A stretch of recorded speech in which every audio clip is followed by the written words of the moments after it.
Okay, this week on the podcast we've got 4 guests from 4 different promotions. Also, we look back at UFC Zagreb, UFC Tampa that's coming up, and also the loss of the Dragon from the card. And also the return of BJ, the Prodigy Penn. Ladies and gentlemen, we are live from the Isle of Man in the UK. This is John and Mike's MMA Corner. Welcome one and all to John and Mike's MMA Corner. MMA from a different angle. And before we kick off with obviously our usual saga of laughter and seriousness, professionalism, we're going to start by asking you all to jump onto Facebook, Twitter, the lot really, the social networking sites, and give some of our esteemed colleagues a follow, because their hard work really helps not only us and yourselves but just MMA grow. So first up we have MMA Scotland. We'd like you to also jump onto UFC Wreckage on Facebook. Their Twitter handle and their website is MMA Wreckage. We also have MMA UK, and their Twitter handle is We Are MMA UK. Jump on to Facebook to Fighting and MMA. We also have on Facebook and Twitter The Real MMA Talk. And last but not least, they're on Facebook, they're on Instagram, they're on Twitter. Can't miss them. If you like a giggle, you like a laugh, jump onto Funny MMA, kind of putting a light-hearted view on the aspects of MMA and the goings-ons. I thought it was serious. Exactly. So that's what you want to jump onto. Now what we're going to do is jump straight in to this week's edition. Okay, like I said at the start, we've got 4 guests this week, and all are from 4 different promotions. We've got Adam Townsend, who'll be fighting on the Valor Fights card, Darren Stewart, who's fighting up on Cage Warriors, you've got Jordan Dowdy, who's fighting on Shamrock FC, and Sid Bice, who's fighting on Titan FC, and these cards are all happening this month, so awesome guests, check them out. They're on the playlists with the interviews, they're on YouTube, they're on SoundCloud. Jump in, listen, enjoy, like, share, whatever. Don't forget, press subscribe on SoundCloud. If you're listening via SoundCloud, press subscribe if you're listening via YouTube. Okay, people, you are all appreciated. So let's kick off. We'll touch, Mike, on a somber moment. I believe you can call it the first pro MMA passing from a fight incident, let's say. We're not talking a weight cut issue here. We're talking about after a fight. After a fight, yeah. A weight cut incident is different, but a fight is different. A fight is a different matter as well. Joao Carvalho recently competed in Ireland on a fight card. He lost the bout via TKO. Was admitted to hospital afterwards. He had blood in the brain. Then he was basically passed away. So he was fighting on the weekend. He passed away on a Tuesday, I believe it was. Monday. The Monday night. The Monday night. It was the Monday night. It got released. The story got released on the Tuesday. That's the one. Sorry. It was. Do you know what the thing is? It was going to happen at some point. It was an inevitability that someone somewhere would have this happen, and it's just, it was just bad luck that it happened to whoever it happened to. I think when you've got people that are like, warriors in that, they push themselves beyond, like the average folk, and and I'm talking men and women here, like, and they push themselves to the limits and beyond sometimes, and they have that sort of where they will just carry on beyond what's asked upon them. Just to put it out there, I believe that it was a bit of a to and fro fight. He seemed okay throughout the fight, and I believe even shortly afterwards. Yeah, he was. Yeah, he left. Around talking to people and what have you. So this isn't something that came in straight away. Like a lot of the times when I've seen it in boxing, because obviously we haven't seen it in MMA before. In boxing, when we've seen it, there's been like a collapse, sort of like the fighting, like either after a knockout or when the fight stopped. There's then been a case of where there's been a collapse, and but It's very sad, but I must admit, it was inevitable. It's the shit that you don't want to talk about. You want it to never happen, but whilst people do lay it all on the line, it is going to happen. And, although it's not a surprise, it's not a nice pill to swallow. It's not, no. It happened. I just hope there isn't... I saw the newspapers in Ireland. It was absolutely disgusting on the front pages straight away. Is MMA safe, etc.? And you sit there and think, it is safe. But, for example, how many people die from drinking too much alcohol, but you don't ban that? How many people die from smoking cigarettes every year? You don't ban that. So how can you ban a sport that's been around for 20 years 23 years. And then say something like that? One of the I don't believe they're called MPs, but we're going to call it an MP for now, which is a member of Parliament. But I'm not sure what they're called in Southern Ireland, in Republic of Ireland. But one of the... They call them terrorists, don't they? No. What? Sorry, I'm going to get shot for that. You're going to get shot a bomb for that. But what he said was they can't shoot this low. One of the politicians were reaching for kind of attention by saying he spoke to 17 promotions in Ireland, and it was one of them ones where there isn't 17 promotions in Ireland. There was Irish media outlets who sat there and said, MMA ones, I said, there isn't 17. Can anyone name the 17? And I tell you what, no one can. So what I would like to do is I would like to go up to those journalists and I would say, how many stories have you done about MMA before this incident? It's put it this way, horse racing, yeah. Anything horse related is quite big in Ireland. Yeah. Mow racing is huge in Ireland. It's huge, massive. You don't see them, or you don't hear about them trying to, outcast that. But even if they were trying to outcast the others, look, it is a shame, but it's people living their lives. There's so many successes that come from this sport, and what would these people be doing if let's talk about combat sports in a general mass, okay? If you banned combat sports, do you realise how much violence you would have unpoliced? Unregulated, unpoliced, unlawful, without doctors around. It would still go on. It would just be illegal fights. Fight club. Yeah, if you want, yeah. Amongst other means, but, as somebody's generally born a fighter, they're not sort of like, they don't say, right, what shall I be? I could be a bricklayer, I could be a carpenter, I could be an architect, or I could be a martial artist. It doesn't work like that. It's... So, if somebody's a fighter, they're going to be fighting regardless, whether it's legal or illegal. It could be on Friday and Saturday nights after a few drinks or whatever. It's going to happen. So the fact that it's happening with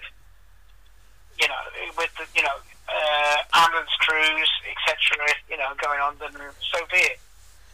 It's a shame because, like I said, I don't want the repercussions to happen in Ireland where there's a big exodus of the sport. There's, a bad light shining upon it, because it could have happened anywhere at any time. It just so happened there. Sorry about that, got a hiccup there. Awesome. But the thing is, we might not get another passing for 20 years. So yeah, but at the same time, you could get one next week. Yeah, it's one of them ones where what I say is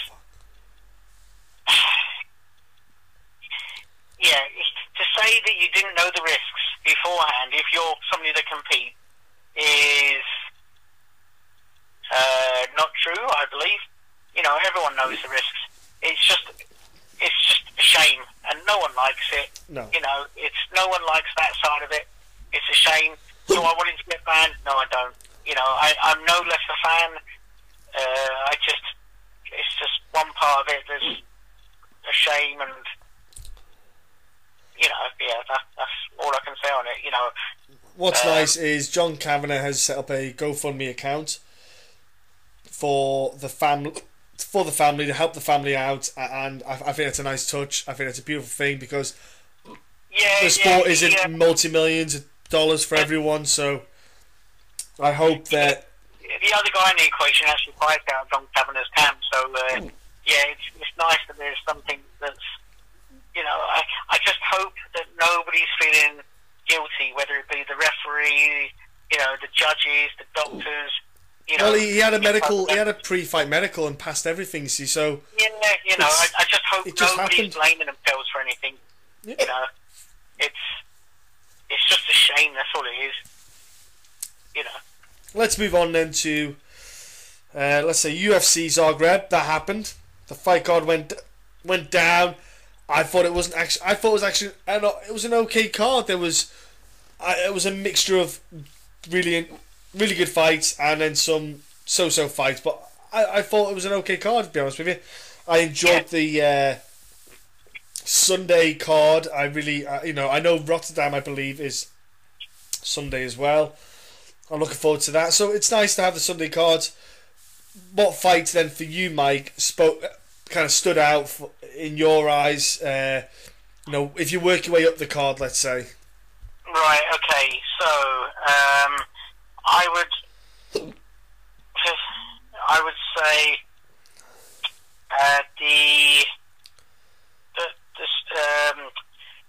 oh Christ, I'm struggling pronouncing this. Right.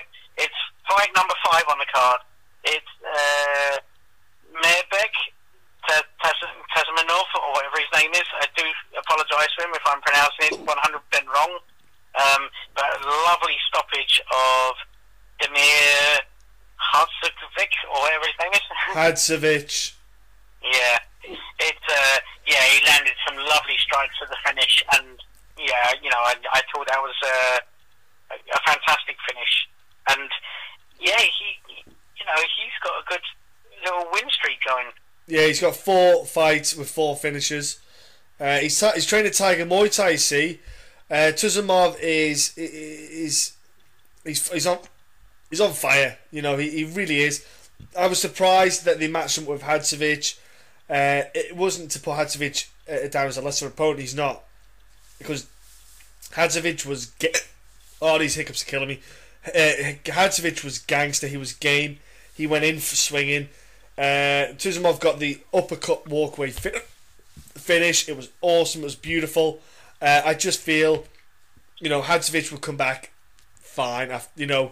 Once he's got his medical cleared for obviously for being the knockout finish, which was strangely put down as a TKO. But anyway, yeah, that was a good fight. Oh, I can't stop hiccuping. I'm going to ram this pen in my throat in a minute. I look forward to seeing who the Tuzumov gets matched up with next. Really, he wants a top 10 guy. He probably will get someone of that rank. If you're going to go and knock 4 guys out, you can't be wasting your time with him when he's got this momentum behind him. Yeah, it's but yeah, and he goes on, and hopefully they give him a sterner test, shall we say. The next fight I quite enjoyed watching, a little bit frustrating as well, is Ian Entwistle against Perez. Perez. I like to call him Mr. Perez. Yeah. So Ian's gone in there, and surprisingly, he went for leg locks the whole time. I mean, don't get me wrong. He went in for those leg locks. It was quite beautiful how he went for some of these, with like a scissor lock, and I mean, don't get me wrong. He goes for these really well, like he always does. But he just seems to throw I mean, the UFC is not a place for being a one-trick pony, and I believe that his striking's come a long way, and the rest of his mixed martial arts is supposedly doing a lot better. But we didn't see any of it. We didn't see him mix any striking up. We didn't see him going for any other submission other than a leg submission. And when you're as one-dimensional as that, I mean,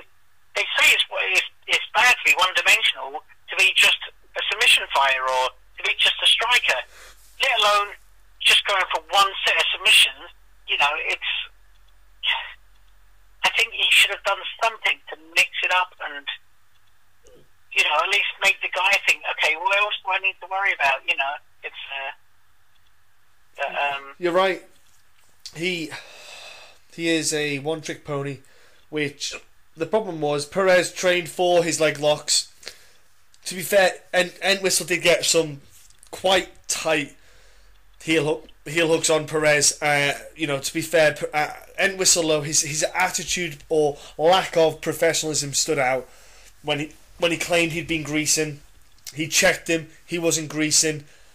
There you go. That's it now. That's it. Squashed after the fight. He's walking past the presser, and sorry, he's saying, oh, he was greased, and he kept bringing it up, and it was kind of like, look, he got checked before he went in, he got checked when he was in, and he probably got looked at after as well, in the back. So no one has said at any point he's greased. Now, if he was to put moisturiser on his body, there is nothing to stop him doing that.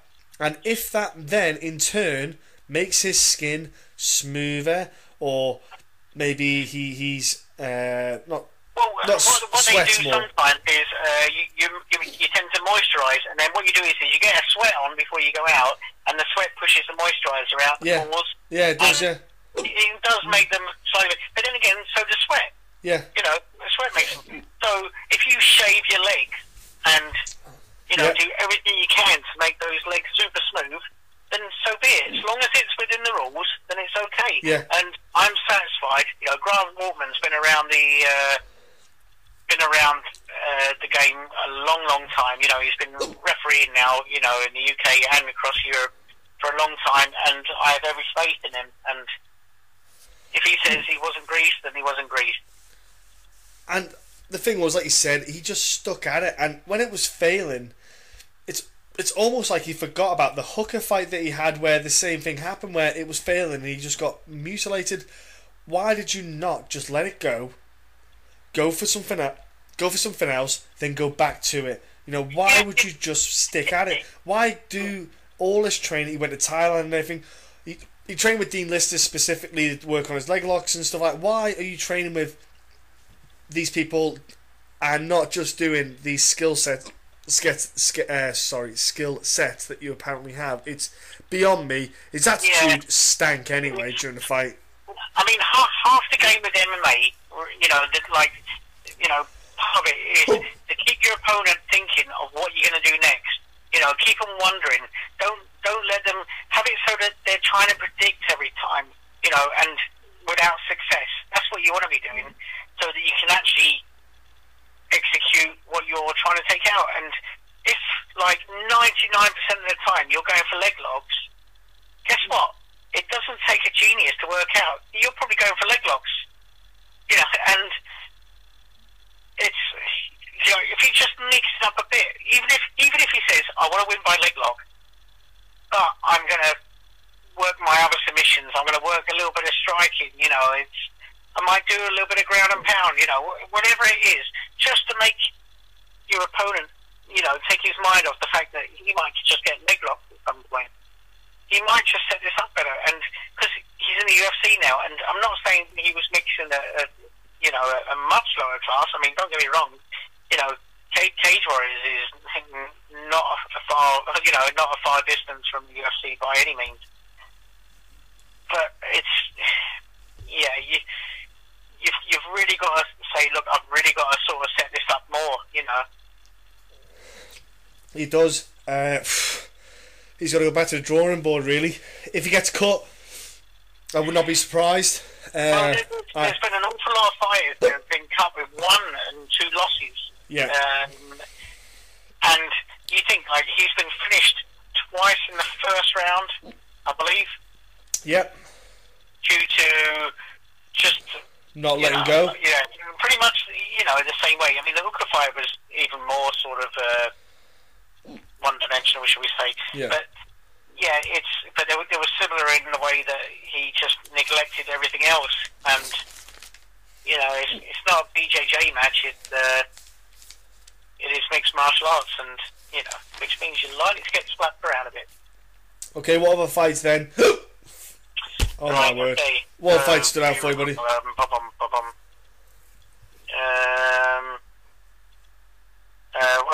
on. You shout one of yours out. Okay. Just leave me Gonzaga's fight. All right then. I was going to mention. I tell you what was a bit of a. It was a shame, but no, it wasn't. I rephrase that. Nicholas Dolby, Zach Cummings. Zach Cummings absolutely put on a clinic. He looked absolutely fantastic. Yes. Yeah. Sorry, I looked straight past that one, which I didn't mean to do. In my head, that was going to be the next one I was going to mention, actually, because I thought that Zach would have too much. I did think he'd have too much for him. But he looked a lot better than I thought he was going to look. I knew he was good, but he's done a lot of work, and he is looking, in my eyes, fantastic. Fantastic. Well, I mean, what I think people forget is how good he looked against Gunnar Nelson. He only lost for seconds against Gunnar Nelson. Only those seconds was when he got submitted. And, for the rest of that fight, he was on point. I thought Zach looked really good all around in his fight against Nicholas. He didn't take that much damage. He had a good output, very good variations in his strikes. I was just totally impressed by Zach, to be fair. I really, really enjoyed it. I was tentative because Nicholas Dalby's footwork and striking it's not easy to measure and stuff, and then he just caught Nicholas, and Dalby just didn't have an answer. He just didn't have an answer for it, and I was also impressed. Nicholas got his first loss of his career. I think Nicholas Dalby needs to come to a big team to go and train, whether it be in Sweden with the stars with like Gustafsson and people like that, or if he goes to the States or TriStar or something. I think for Nicholas Dalby to go to that next level, I think that's what he needs to do himself. Yeah, I agree. I think he's clearly very talented, but I would just like to see him mixing regularly. I mean, no offense pointed towards anyone that he trains with at the moment, but I would just... You look at Arnold Allen. Now, Arnold Allen was doing very well. He went off to TriStar, and he's moved his game on even more, and he trained with some very good guys in the UK before he went, and was doing very well. But he's just, to mix with these guys on a regular occasion with success, I think you need to be mixing with these guys on a regular occasion and having success in training as well. So, it'd be interesting to see what he does next. But it's not like he's lost to no one. I mean, Zach Cummings is very capable. So, but it does mean that he's had a draw and a loss in his last two, which is not a good place to be. No, it is not. No, it's... Especially like you said. He's got that added pressure now, and, he's not exactly a knockout artist either. He's not a massive finisher. So, you think to yourself, well, I mean, if you're exciting, that can get you an extra loss, shall we say. Yeah. So, it's just that pressure. If he goes in there again and say he loses another one, you think to yourself, well, are they going to show him the door straight away? Which would be a massive shame, because he does belong there. I just think he needs to be mixing regularly with, top guys, yeah, absolutely. Okay, you can divulge yourself into the... I think we should talk about Derek Lewis and Gabriel Gonzaga bout, so I'll let you rant, or not rant, sorry, I'll let you flow with your words about this. Right, okay, so this was my first live fight of the night. Unfortunately I had to work, the buggers, but yeah, so this was my first live fight of the night, and what a fight to kick off with for myself. It was Derek Lewis. He's just, I let's take away the finish. Derek Lewis. So Derek Lewis has gone in there and he stopped Gabriel Gonzaga, but he also had to survive a moment on the ground, where Gabriel and he instigated the takedown, Gabriel Gonzaga. So in my mind, he was clearly looking to use his the ground game, which he's neglected in the past so many times. Gabriel Gonzaga is, okay, he's got some good finishes on the feet. Well, he's an animal on the ground. And Derek Lewis survived it, managed to get back to his feet and then stop Gabriel Gonzaga with just a cluster of punches. I think it was only like 2 or 3 that actually landed. And they didn't even land. There was only like 1 that landed really cleanly, and he just finished him. It's Derek Lewis he's a man that I like to watch at the moment. And when he first came to the UFC, I liked to giggle at him a bit because he did the belt thing and all the rest of it. But now, with the heavyweight division the way it is, he just might find himself in the throw of things. And he has been talking with Roy Nelson, and the pair of them are up for UFC 200. Yeah, that's a fun fight, and that's the right fight, I think. He's now going to test his power against somebody who has a great chin, and he gets to test his own chin as well. Chins will get tested in this fight. Well, with that matchup, you got 2 guys who stylistically will just be probably staying on the feet more so. Also, for Derek Lewis, Roy Nelson is a good marker for him, because if he can get past Roy Nelson, he'll go, right, okay, now I belong in, say, like the top 8 kind of guys, or top 7 heavyweights. I deserve to try. As far as gatekeepers go, there was Gabriel Gonzaga on one side, and Roy Nelson is he's like a top 5 gatekeeper sort of thing. He's dropped a couple on the way, but he's if you can beat Roy Nelson, Muggs, it means you've survived his power. Yeah. If you can stop him, then that's scary, because he doesn't really get stopped. Mark Hunt, who can stop anything, he can stop a truck. So yeah, I think for Derek Lewis, it was a good win. Like you say, there getting Gabriel Gonzaga off his back was a huge moment in the fight. It showed that Derek has grown. I think that to me was the most impressive part of the fight for me. Honestly, when I watched it, I tweeted straight away and went, as soon as the fight went to the ground, I went, ooh, this fight's over. And a lot of other people did as well. And we were like, oh, that's that fight done with. And then he turned it around and just smashed Gabriel. And Gabriel just did not want to have anything to do with the stand-up. Yeah. Sadly, though, you got to think that's probably the end of Gabriel Gonzaga. That's him done. I think so. With the loss, with his last win, which was in Vegas, on that appalling 4 and 15 minutes that I can't get back. Yeah. And he's been stopped, a number of times. He's 1-4, Mike. He's in his last 4 fights. Sorry, no, his last 5 fights. He's 1-4. Yeah, and he's been knocked out as well. Yeah. So, yeah, I think it just could be the end of Gabriel Gonzaga, which is kind of a shame because when you think about it, Time catch up with everyone. Look, let's go to Ben Rothwell, Junior Santos. Yes, yeah, I must admit, I was quite surprised. I mean, we're all starting to buy into the fact that Junior Dos Santos may be just a bit too shot-worn and,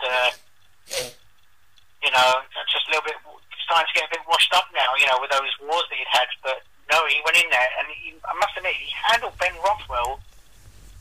He made it look quite easy. Oh, it was just a masterclass. It was absolute masterclass. It was vintage Junior Dos Santos. Vintage. He used his boxing how he always used to, and the jab to the stomach, the shots to the belly to tire Ben down, to slow him down a bit.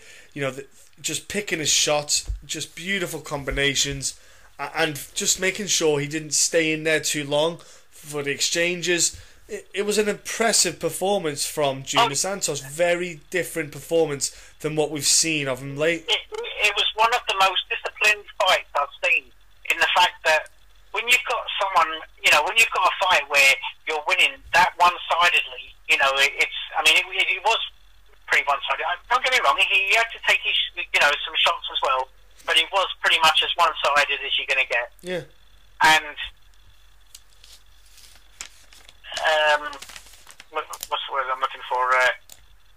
It'd have been simple to turn around and say, you know what, I might just go for the finish. But you know what, he stuck by the game plan because it was working. A lot of fighters might have just upped the game a little bit and gone for the finish. But I was pleased to see that discipline, because you know what, he'll need that discipline when he,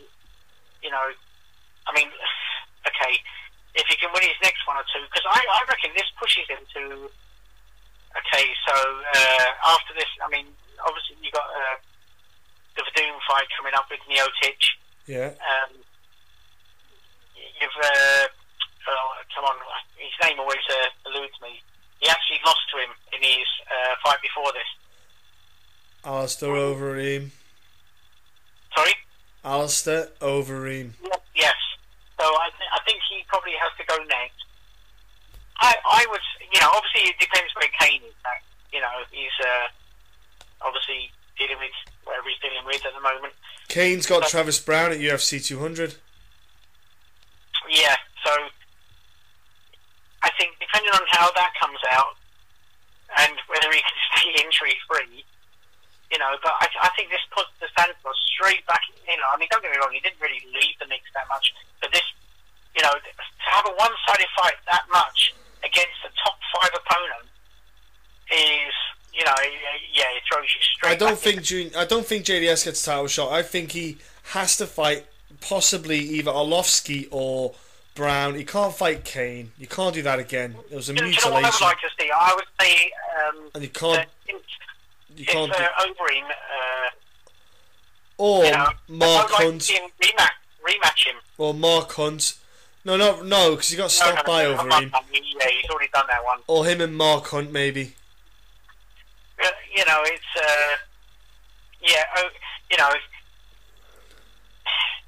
With the Overeem fight, it was like, boom, it was all over in that sort of, just that moment, wasn't it? And I'd like to see that rematch, and the winner then gets the title shot.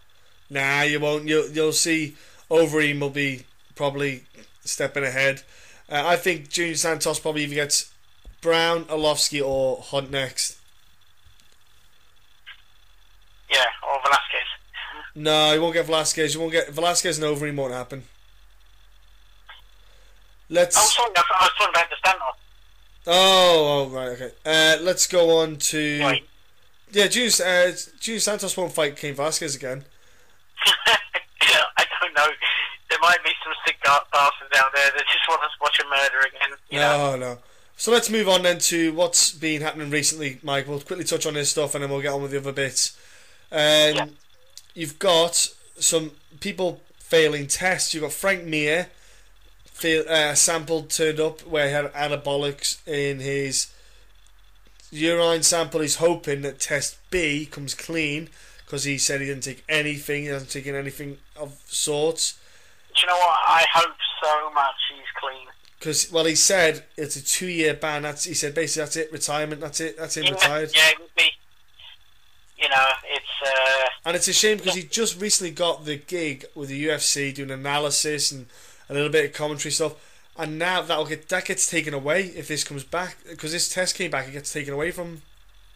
I know it's a major blow. If it does stick. Yeah. So I just hope that he's clean. Just because, just as you sort of warmed to him. Oh, I love Frank. I love Frank. I mean, I've warmed him over the last couple of years, but I just don't want to see him bow out like that. No. Then you've got another guy failing the test is Vicardi Andrade. He beat Richard Walsh in a decision at the Australia card recently at the UFC. He's failed a doping test.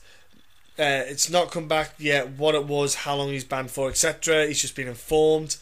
Another one, which is a huge one, is Joao Machida has been basically, he admitted to the USADA when he got the test done that he's taken certain supplements. One came back as one that you're not to take. He has effectively now been scratched from the Dan Henderson fight of this UFC card, which was going on this weekend, which really hurts that card. I think it does hurt the card. Absolutely, it does hurt the card, because they had obviously the Tony Ferguson incident as well. So, look, it's taken a hit. It's still a good card. We'll talk about it in a bit, but Machida, I was thinking, oh, you've got to be kidding me. So was he taking maybe a protein supplement, because they have a list of what you can and can't take? I don't know. We don't know what the sketch is. I'm just waiting to hear back what's going on with Frank and Leota. It's just going to take time. Yeah, I mean, we could sit here and speculate all day long. Yeah. Like, was it a cough medicine? Was it a... We don't know. Yeah. Spray? Blah blah blah. It's let's just hang on until we get the facts on this one. So you've got the Ultimate Fighter tryouts were recently going to be happening at the end of the month for the flyweight, where the flyweight, whoever wins gets to fight Demetrius Johnson, etc. They've scrapped the tryouts. It looks like they're pretty much going to scrap that idea or that concept due to the fact of pretty much everyone on social media and the top 10 guys in the UFC flyweight division and Demetrius himself kind of look at basically saying, are you having a laugh? Yeah, which, I mean, I brought it up, and, I'm pretty sure you probably agree with me as well, that it was a bad idea, it's poor, but, fingers crossed. I mean, yeah, it looks like at least they do listen to the criticism, so, if that's not happening, then I mean, by all means, do the series, and do the series with that weight. Just don't finish it that way. Yeah. You've got to earn your right to fight for the title in the UFC. Unless you're living owning, another division outside of the UFC, and everyone knows you're the man, then it's different. But there's no one I can think of outside the UFC at the moment that should come in and get a title shot straight away. So, Mike, UFC 199 has got BJ Penn, the Prodigy, returning against Dennis Seaver. What do you think about BJ coming back? I like that fight. What do you think about BJ coming back, though? Obviously, he doesn't need to. As far as legacy, he doesn't need to. If he feels he needs to, hopefully it's not for financial reasons.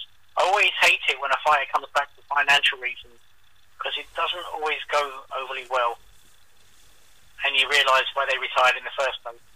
I hope it's just because he's missing it so much, and he's coming back against Dennis Seaver. My one worry was that he was going to come back against a 25-year-old killer, and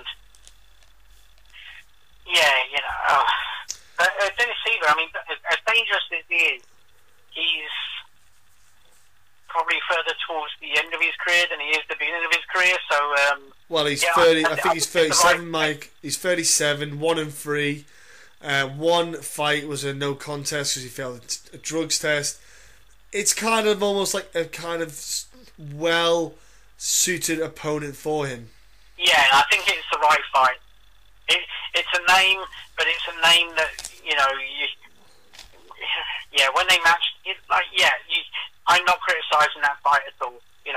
If BJ wants to fight and this is who he's been given, then let that fight happen. Okay, we're going to go to this weekend, ladies and gentlemen. This weekend we have a couple of fight cards on. You've got Shamrock FC happening. There's ONE FC where Ben Askren's fighting to defend his title. So there was a few cards on this weekend. One of them, which is huge, it's back. UK, European MMA. Great news. Cage Warriors kicks off a couple of fights to look out for on that card. Darren Stewart, who was a guest this week, takes on James Hurrell. That's a fight to look out for. You got Brad Wheeler taking on Scott Cleese. You have Paddy Pimblett fighting Ashley Grimshaw. I'm more than certain, in my eyes, that is a title eliminator to see who faces Alex Enland for the 145 strap. Then you have a middleweight title fight with Jack Hermansson against Alan Carlos. It's a small pro card. It's got 8 pro fights. Now, you know, you got to hope that everyone turns up, everyone makes it, everyone weighs in right. You know, fingers crossed all goes well. Cage Warriors back though, huge news. It's fantastic, even on the world scene. I mean, you know, you might think to yourself, like, who's Cage Warriors? Why are they so important? Well, you know, the man that everyone sort of shouts about at the moment in Conor McGregor, that's pretty much where he cut his teeth and really sort of chiseled his game, so to speak. So, you know, Cage Warriors is a fantastic promotion in the UK, Europe, and on the world scene. And next up, Mike, we have the UFC card, which we talked about before, where Lyoto Machida and Dan Henderson got scrapped. Instead, there's a handful of fights I'm going to pick out there, Mike, for us. You've got, let's start from the bottom, great fight in the 135 division, John Dobson versus Manny Gamburian. You've got Betch Correira versus Raquel Pennington. You've got Michael Chiesa against Benil Dariush. You've got Hakran Diaz against Cub Swanson. Rose against Torres again. Then you've got Horcher against Nurmagomedov. And then you've got Rashad against Teixeira. So pretty much the main card and a lot of the prelims. So it's actually a fun card, actually. You know, there is. Well worth watching, I think. There is a handful of fights. Is there any ones in particular that you're looking forward to yourself, though? Oh, yeah. I mean, you mentioned it then yourself. John Dodson against Manny Gamburian is just like, it's. I mean, obviously this is John Dodson's move back up to 135, and he carried. I mean, let's not forget that Dodson knocked out TJ Dillashaw, so you know he does carry power at the bigger weight. So you know, I'm very much keen to see that. Cub Swanson, you know, you haven't seen him since obviously. Frank Edgar. Him that. Wait a minute, not Frankie Edgar. Max Holloway fight. Sorry. Yeah, Max Holloway. Sorry. Yeah. Sorry, Mac. So it'd be interesting to see how Cub comes back from that. Michael Chisera. I mean, against Darush. Darush, I believe in his last fight, he was pretty much maybe gifted a win.